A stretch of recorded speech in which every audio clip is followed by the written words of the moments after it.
And in a moment you're going to see the main busy high street today because it's market day, and you'll see that the market goes all the way down the full length of the high street. And it's the largest open market in this part of the northern Cotswolds.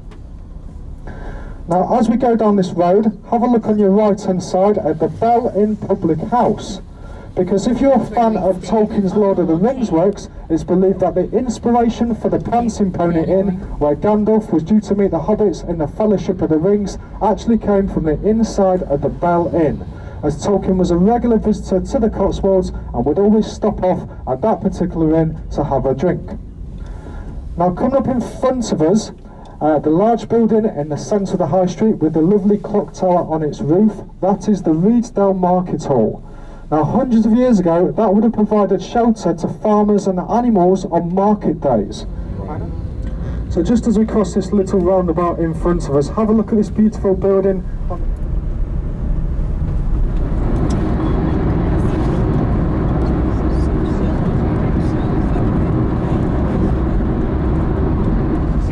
So we're making our way to our first location of the day, and it's the beautiful, famous historic village of Lower Slaughter.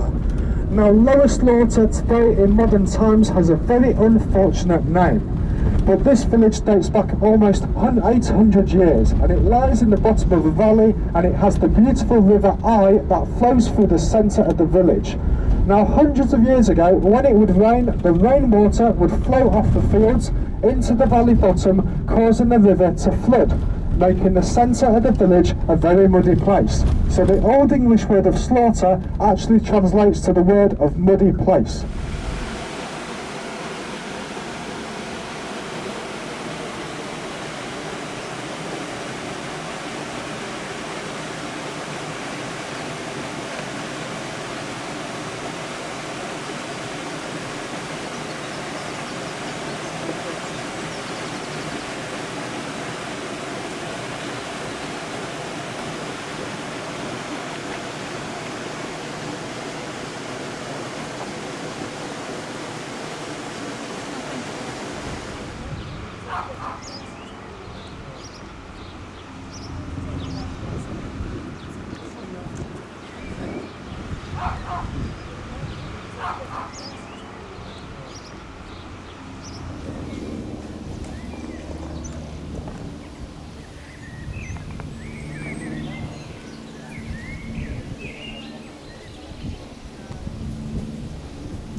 So this is a slightly larger location, so there's some really nice independent shops here and some famous shops. So you've got the famous Cotswolds Distillery shop, where they make Cotswolds gin and Cotswolds whiskey.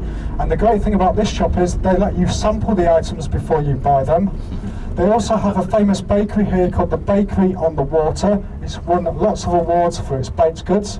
And they've also got another famous shop here, which is called the Cotswolds Perfumery shop, where this local business collects the wildflowers from all over the Cotswolds and turns them into beautiful scents and perfumes.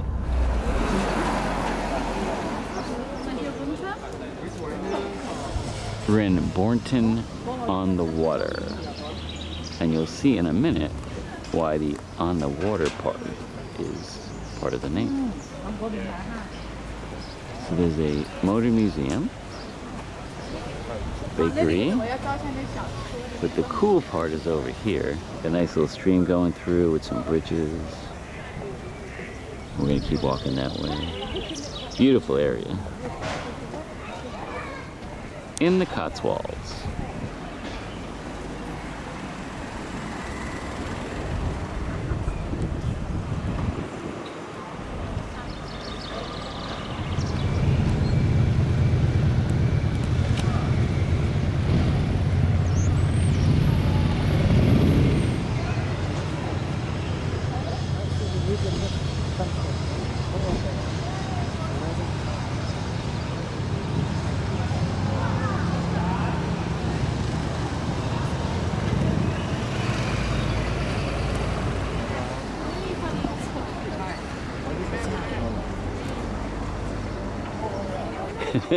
Well, you don't want me getting run over.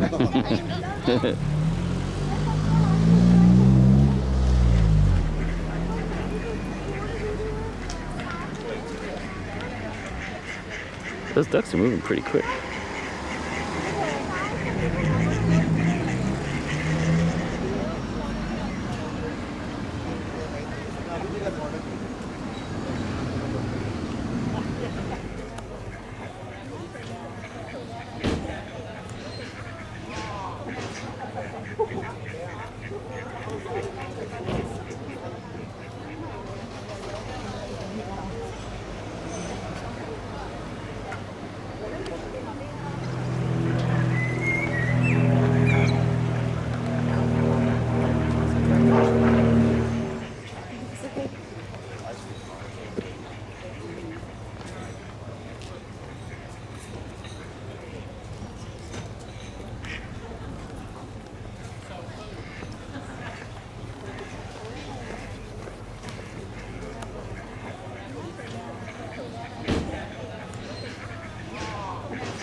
It's said to have the finest example of a Elizabethan manor house in the whole of the Cotswolds.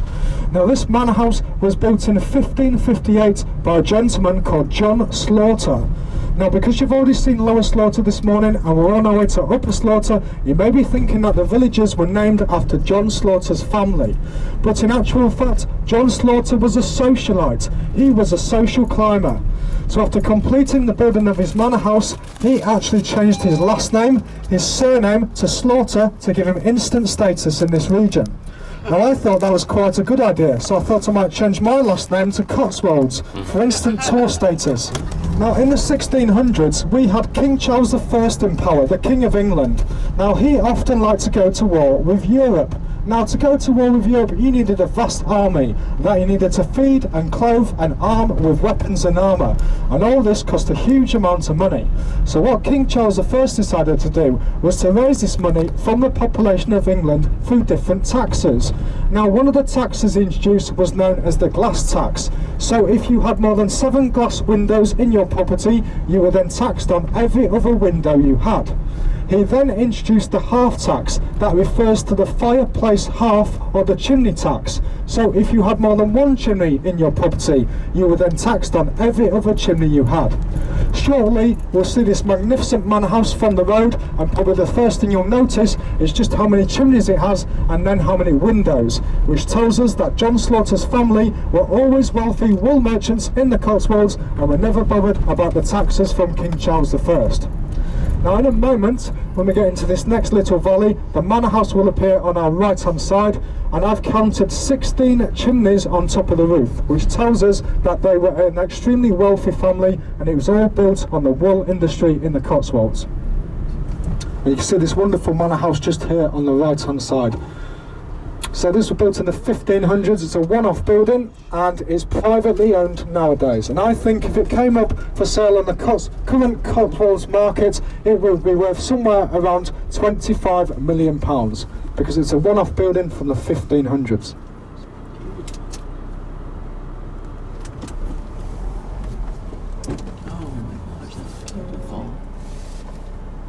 Quite impressive, isn't it? And I've just noticed a very rare feature in the Cotswolds landscape. There's some sheep here just on the other side of this wall, and these are the famous Cotswolds lions.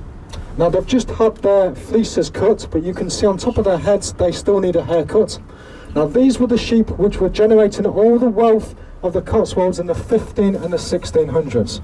Now they're called Cotswolds lions because they grow an extremely long, thick fleece, and when they were in full fleece growth, it was said that they almost appeared as though they had a lion's mane around their neck, and that's why they're called Cotswolds lions.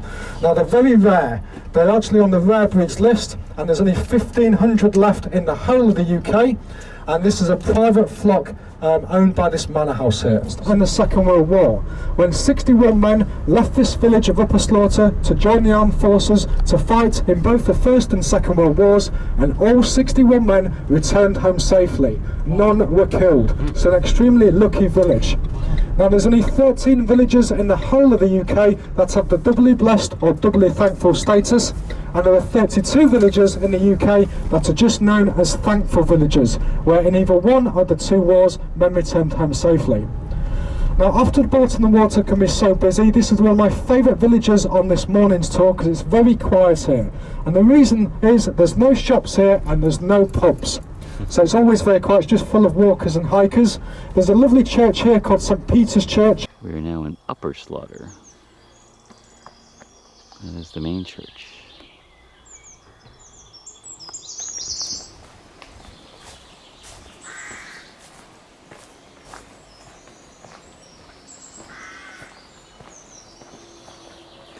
(1865).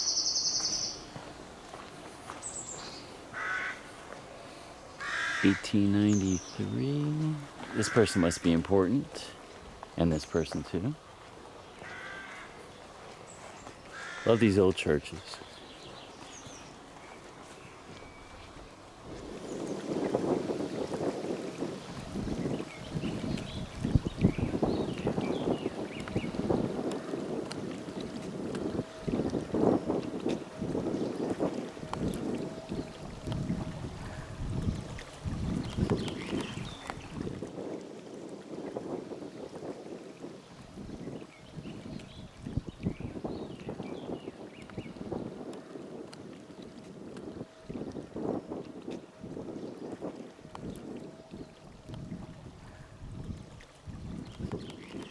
King Charles I supporters, who were known as Royalist supporters, and Parliament supporters, who were known as Parliamentarians. And it was all over who should rule England. As King Charles I, being the King of England, he believed that he should be able to rule England without the interference of a Parliament.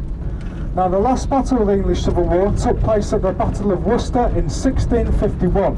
And it saw the Parliamentarians, the Parliament, win the battle, and this brought an end to the English Civil War. Now the outcome of the English Civil War was the replacement of the English monarchy with the Commonwealth of England. Parliament, they ruled that an English monarch, a king or a queen, could no longer rule England without Parliament's consent, therefore making Parliament the ruling power of England. Now heading back into the middle of the English Civil War, in 1646, the last battle of the English Civil War, fought out in the Cotswolds region, took place in the fields around Stow-on-the-Wold, and it saw the King's side, the Royalist side, lose the battle. Now as the Royalist soldiers were fleeing across the Cotswolds, being chased by the Parliamentarians, 1,500 Royalist soldiers were captured and were taken prisoner and brought back here to Stow-on-the-Wold. Now these 1,500 Royalist soldiers were actually imprisoned in St Edward's Church overnight, and during the night they smashed all the original stained glass windows in a bid to escape, because the next morning 200 of the lead Royalist soldiers were taken into the market square and were executed. Now in the market square there's a large stone monument, and it marks the place where these executions took place. And just a short distance from this stone monument there is a little old road, and it takes you out to the market square and down a little hill. Now this road is called Big Beth Street, and in Old English Big Beth actually translates to the words of duck bath, because it was said on the day of the executions of the Royalist soldiers, wild ducks were seen bathing in the Royalist soldiers' blood as it ran down the hill. We are in Stow-on-the-Wold in the Cotswolds. Very historic area. This is the main market square. The Queen's Dead Inn, is that what that says? The Queen's Dead Inn? That's what it looks like. Oh, the Queen's Head Inn. The Queen's Head Inn, I am so sorry. Look like a D, it's an H. And wool was the main industry for this entire area of the Cotswolds in the 1600s. That's what put it on the map. So the sheep would just go through the streets here. They'd be sold at the market. But there's some old stocks, I believe, by the Old Stocks Inn you want to check out. Put your head through the middle. See if you can get it out. No, don't lift it. going to put you in there. I know, he's coming now. These are the stocks they used a few hundred years ago as punishment. And they would tie you up, bend you over, and then people would throw things at you with the hope that you would not commit the same crime again. Which, for me personally, I think that would have worked.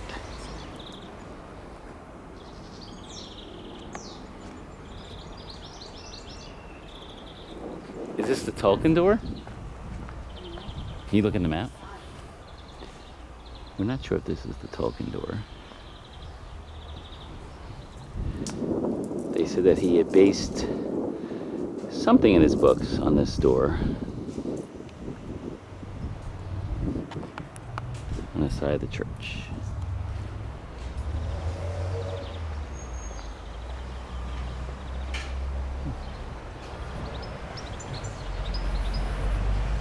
$1849.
This is the Porch House in Stow-on-the-Wold.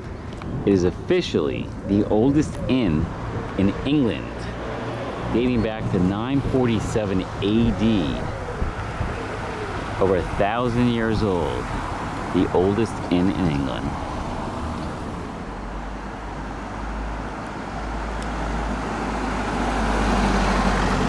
And if you don't believe me, there's the sign.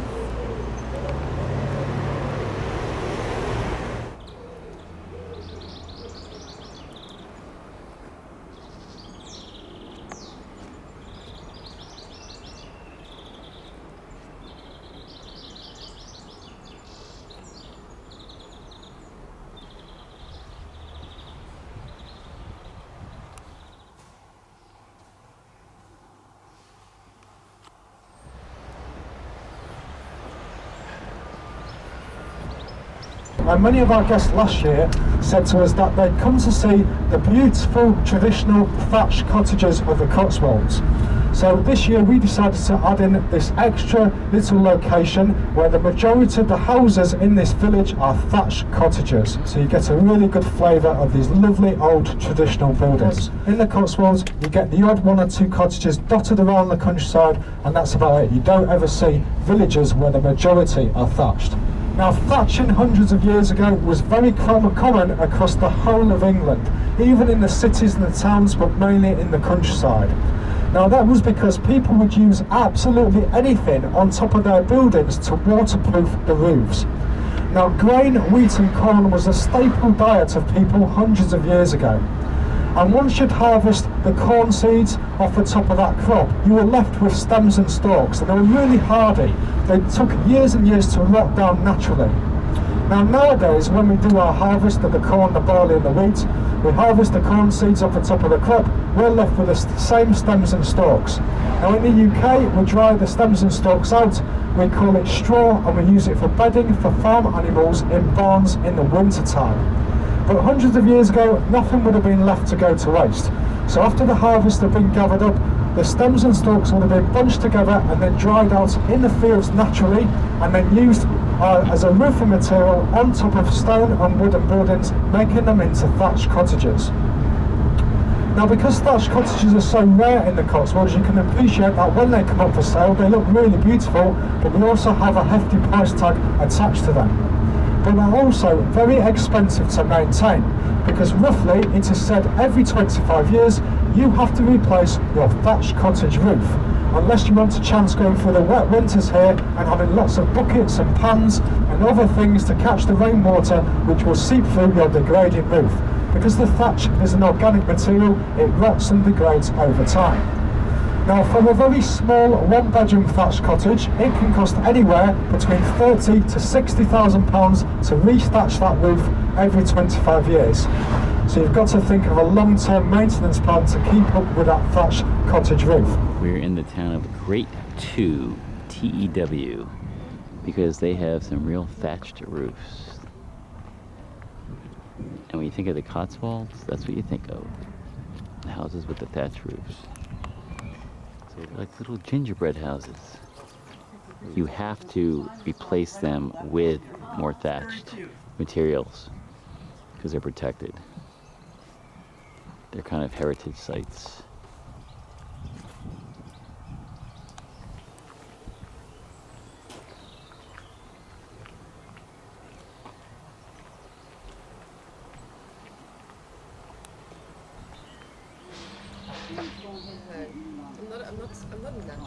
This pub dates from 1560.